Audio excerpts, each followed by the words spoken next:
Ouais, La La Land. Oh, quel film de merde. Oh bon, non. Non, on va pas exagérer.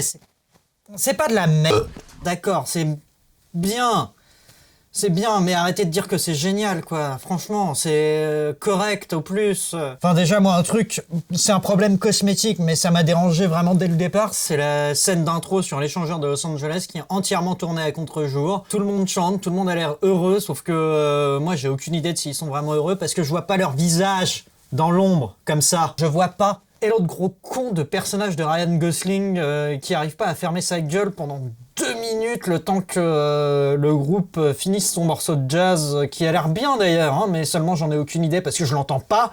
Ryan, je t'adore, mais ta gueule quand les musiciens jouent, ta gueule, ok? Laisse-les jouer, ça a l'air bien ce qu'ils jouent, t'as l'air d'aimer ça? Alors laisse-nous écouter. Voilà, non, ça c'était mon petit coup de gueule, mais après...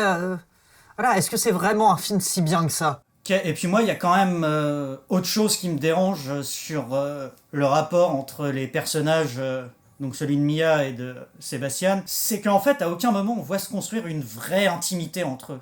Quelque chose qui se passe dans un regard, dans un silence. C'est toujours très bruyant, très démonstratif.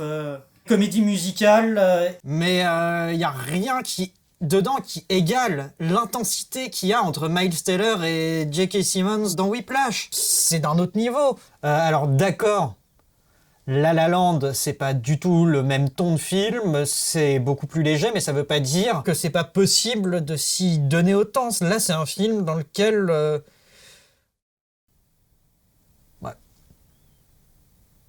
Oui, non, en fait, moi, la vraie question que je me pose sur ce film, c'est pourquoi tout le monde l'encense alors qu'il a rien de si extraordinaire que ça. Et la seule réponse vraiment que j'ai trouvée, c'est que c'est parce que précisément, il ne menace rien et il ne remet rien en cause.